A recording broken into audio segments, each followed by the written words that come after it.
चाहिए, how did Newton arrive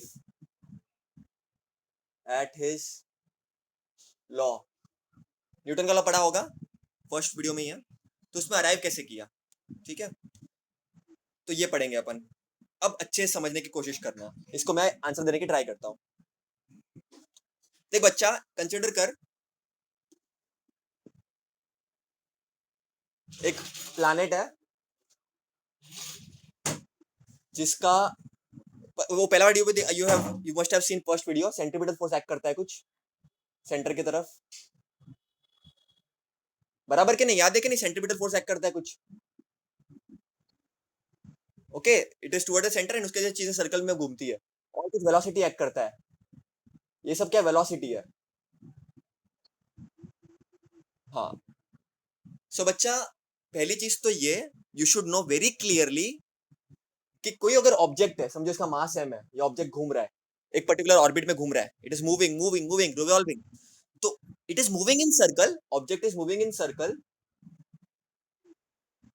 only because there is centripetal force on it। और इस case में centripetal force is nothing but gravity, gravitational force, बराबर के नहीं। जब गाड़ी टर्न मारती है तो फ्रिक्शन होता है, जब मैं कोई चीज को घुमा रहा हूं ऐसे तो मेरे हाथ का फोर्स लग रहा है, टेंशन फोर्स। तो बच्चा इस केस में there is centripetal force, is it clear? In this case there is centripetal force. अब first you should know centripetal force का फॉर्मूला क्या होता है, उसके लिए you should know, consider an object of mass m moving with velocity v and having a centripetal force F acted on it। मतलब object घूम रहा है, उसका मास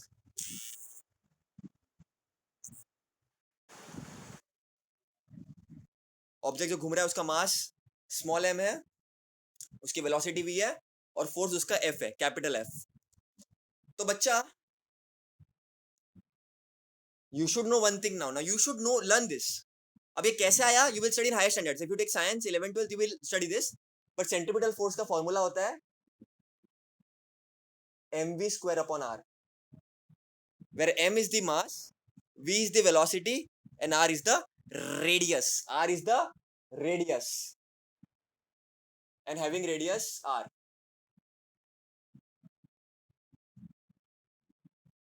क्लियर है? तो ये सेंट्रीपिटल फोर्स का फॉर्मूला होता है, पक्का क्लियर है बेटा इधर तक? इतना क्लियर है? मतलब एक ऑब्जेक्ट है मास m का, वो वेलोसिटी v के साथ घूम रहा है और जिसका रेडियस r है, अगर वो सर्कल में घूमेगा तो उसके पास सेंट्रीपिटल फोर्स तो होगा ही ना बच्चा, सेंट्रीपिटल फोर्स, और उसका फॉर्मूला होता है m v square upon r। This you have to learn it, you have to by heart it. इतना क्लियर है तो आगे बढ़ू, इतना क्लियर है बच्चा? m इज अ कांस्टेंट, वो ऑब्जेक्ट का मास हमेशा कांस्टेंट होगा, रेडियस कांस्टेंट होगा, लेकिन वेलोसिटी क्या होगी, चेंज होगी हर पॉइंट पे, होगी नहीं होगी? कि वेलोसिटी क्या होता है, वेलोसिटी क्या होता है, डिस्प्लेसमेंट अपॉन टाइम, तो हर पॉइंट पे वो चेंज होगी ना। तो let us try to understand, let us try to understand. बच्चा वेलोसिटी क्या होता है, वेलोसिटी क्या होता है, डिस्प्लेसमेंट अपॉन टाइम। बच्चा अगर ये ऑब्जेक्ट मूव कर रहा है, मूव कर रहा है, मूव कर रहा है, किधर मूव कर रहा है, सर्कल में मूव कर रहा है, और सर्कल के किस पे मूव कर रहा है, what is this, this boundary is known as, this boundary is known as, this boundary is known as, so this I'm not able to hear you Yug, I'm not able to hear you, I don't know why। हाँ, so it is moving circumference, तो यहां पर मैं क्या लिख सकता हूं, displacement is nothing but circumference upon time। can I write this, instead of displacement can I write circumference? तो बच्चा tell me one thing, circumference of a circle is what? 2 into pi into radius which is r, and time is capital T, time period. So I can have 2 pi r upon capital T.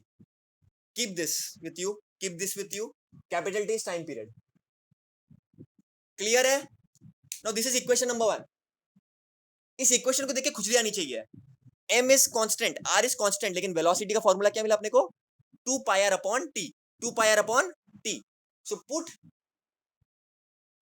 velocity is equal to 2 pi r upon t in equation number 1. Can I do that? Can I do that?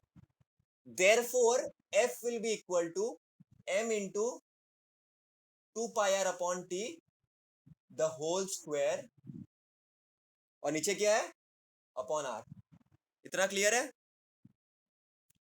Instead of velocity 2 pi r upon t मैंने put कर दिया. बच्चा इसको expand करो. 2 square 4, pi square r का square r square, t square into r. Clear है? पक्का clear है?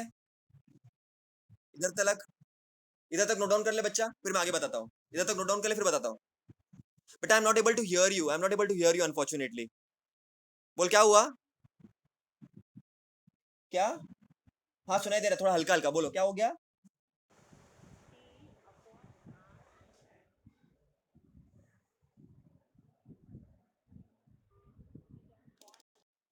बच्चा I am not able to hear you. अब बोलो क्या बोल रहे हो? यस अब आवाज आ रही है, बोलो. हाँ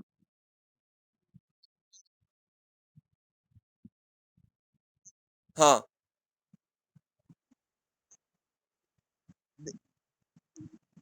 देख बेटा, ये इधर आया ना, बस इसको मैंने एक्सपांड किया. 2 का square 4, pi square r square upon t square, और नीचे r आ गया. बस इतना. इधर तक क्लियर है? मैं आगे बताता हूँ, डोंट वरी, आगे बताता हूँ. इतना क्लियर है बच्चा? ये लिख दिया, इतना रफ कर दूं? इतना लिख दूं? हाँ बच्चा. अरे नहीं नहीं नहीं बेटा, t नीचे ही है, मैंने इसको ऊपर लिखा है. देख, t डिनोमिनेटर में ही है, इसको मैंने न्यूमरेटर के फॉर्म में लिखा है. t is in denominator only, t and r is denominator. ये वाला r और ये वाला t डिनोमिनेटर में ही है. इसके लिए समझा? Wait wait wait wait wait wait, मेरे को समझ गया, मेरे को समझ गया तेरा क्वेश्चन. वेट मैं बताता हूँ, मैं इजी करता हूँ. मैं इजी करता हूँ, डोंट वरी, मैं इजी कर देता हूँ, रुक. f is equal to m, v को कैसे लिख सकते हैं? 2 pi r upon t the whole square into. बच्चा लेकिन ये नीचे है ना, ये पूरी न्यूमरेटर हुई, लेकिन ये तो t तो नीचे है ना, तो डिनोमिनेटर में आएगा वो, याद रखना. t नीचे है बच्चा, 2 पाई r न्यूमरेटर में, t नीचे है डिनोमिनेटर में.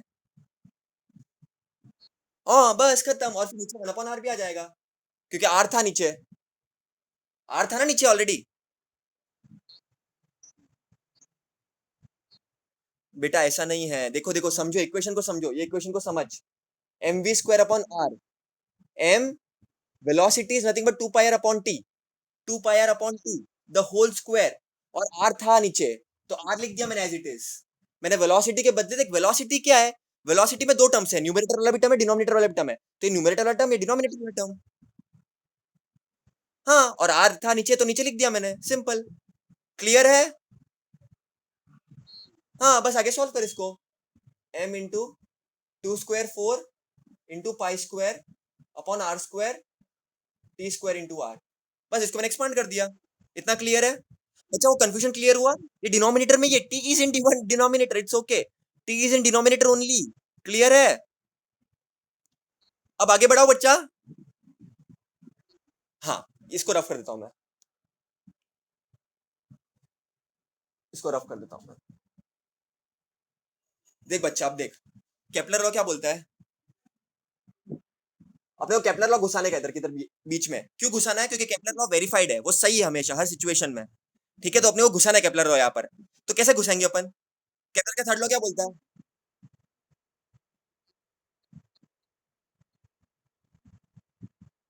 नहीं नहीं नहीं, उनको नहीं पता था, लेकिन वो लकीली सही निकला। उसके लिए तो ग्रेट है, इसलिए तो केपलर के बारे में हम पढ़ रहे हैं। वो ग्रेट इसके लिए है क्योंकि उनके अलावा वेरीफाई हो गया, सही हो गया। आज के लिए भी, आज भी ट्रू है वो। कितना ट्रू है? तो T square upon R cube is equal to K, ये केपलर लॉ है बच्चा, थर्ड लॉ। भाई केपलर थर्ड लॉ। तो मैं इसको ऐसे लिख सकता हूँ, R cube upon T square is equal to one upon K. उल्टा लिख सकता हूँ इसको मैं, आर को ऊपर टी को नीचे। लिख सकता हूँ, लिख सकता हूँ ना। अब यहाँ पर देख, मेरे पास टी स्क्वायर है, मेरे पास टी स्क्वायर है, और मुझे ऊपर क्या चाहिए? आर क्यूब चाहिए।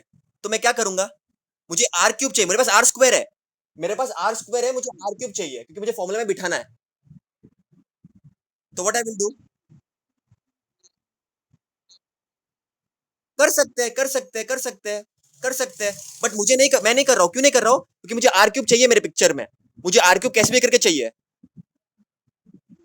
तो मैं क्या करूंगा, ऊपर आर स्क्वायर है मेरे पास, तो मैं क्या करूंगा, ऊपर और नीचे आर से मल्टीप्लाई कर दूंगा। Multiplying and dividing by R, multiplying and dividing by R, multiplying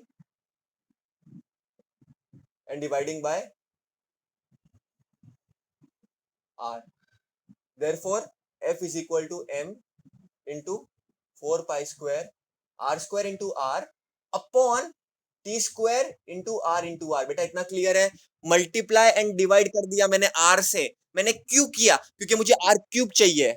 तो मुझे मिल जाएगा r cube, m into 4 pi square upon r cube, क्योंकि r square r1, law of indices, upon t square into r square.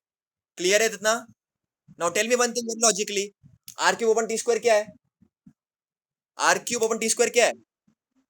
Kepler का third law, one upon के होता है ना। Therefore F will be equal to M into 4 pi square upon K into R square, क्योंकि R square तो बच गया ना। देख आर स्क्वायर बच गया ना ये। हाँ, अब मास, मास 4 पाई के, ये सब क्या कांस्टेंट है ना, ये सब कांस्टेंट है। तो force will be proportional to R square, ये तो न्यूटन का लॉ था। इसके लिए तो फोर्स प्रोपोर्शनल है आर स्क्वायर के, क्योंकि न्यूटन ने वही तो बोला, न्यूटन का। हाँ हाँ, मैं बताता हूँ। बच्चा तेरा मास कांस्टेंट है, मास किसी प्लेनेट का कांस्टेंट होगा या किसी ऑब्जेक्ट का कांस्टेंट होगा। पाई की वैल्यू क्या है? 3.14 या 22/7, बराबर। और के क्या है? केपलर का कांस्टेंट है ना। तो जो भी कांस्टेंट वैल्यू होती है ना बेटा, उसको अपन हटा देते हैं। इन द सेंस उसको अपन पुट कर सकते हैं कुछ ना कुछ, बराबर कि नहीं? कुछ ना कुछ पुट कर सकते हैं उसको। कांस्टेंट वैल्यू को हम कुछ ना कुछ पुट कर सकते हैं ना। मैं बोलता हूँ मैं तेरे को बोलता हूँ। ये बच्चा मास किसी, देख तेरा मास कांस्टेंट है, बराबर। हाँ फिक्स है, फोर फिक्स है, फोर चेंज नहीं होगा। तेरे लिए फोर अलग है, मेरे लिए फोर अलग है, ऐसा पॉसिबल है क्या? पाई सेम है, तेरे लिए भी सेम है, मेरे लिए भी सेम है। केपलर का कांस्टेंट तेरे लिए भी सेम है, मेरे लिए भी सेम है, सबके लिए सेम ही आएगा। तो जो कांस्टेंट वैल्यू है ना, कांस्टेंट वैल्यू, उसको मैंने क्या बोला कि देख बच्चा ये ऐसा हो जाएगा, F is proportional to one upon R square. क्योंकि बाकी सब क्या हो गया है, देख मैं बताता हूँ तेरे को। इस proportional to one upon R square ऐसा क्यों हो गया? क्योंकि बाकी सब कांस्टेंट है ना। इन सबको मैं एक अलग से कांस्टेंट ले सकता हूँ। अभी इन सबको मैं सॉल्व करूंगा तो मुझे कोई आंसर मिलेगा, और वो आंसर भी कांस्टेंट होगा। You getting my point? ये सबको जब मैं सॉल्व करूंगा, इसको जब मैं सॉल्व करूंगा तो मुझे कांस्टेंट मिलेगा। हाँ बस। तो इसका मतलब क्या, यहां पर सिर्फ एक ही चीज चेंज हो रही है, रेडियस। वही तो न्यूटन ने बोला कि फोर्स डिपेंड करता है रेडियस पे, मतलब उसका डिस्टेंस कितना है, उन दोनों का डिस्टेंस कितना है। वही तो न्यूटन ने बोला। बस हो गया ये, यही तो था। That's it. I hope all your doubts are clear now. यही था। तभी तो न्यूटन ने बोला ना, जब न्यूटन का लॉ क्या था बच्चा, ये देख न्यूटन का लॉ क्या था। न्यूटन का लॉ क्या था मैं बताता हूँ। न्यूटन ने यही बोला ना कि F is equal to G m1 m2 upon R square. R square कैसे आया? इधर से आया आर स्क्वायर। आर स्क्वायर, हाँ, R square. Newton Newton Newton universal of gravitation, आगे का वीडियो, फर्स्ट वीडियो बच्चा। Universal of gravitation, universal law of gravitation. उसमें डिनोमिनेटर में क्या है? आर स्क्वायर है ना। वैसे ही आया है ये, इसी तरीके से आया है। So this is how Newton concluded, and Newton always said कि हमेशा मैं कैसे आया हूँ, जायंट्स के शोल्डर पे खड़ा होके आया हूँ लाइफ में. This is how Newton got his law. This is how Newton arrived at his law with the help of Kepler. Clear है बच्चा?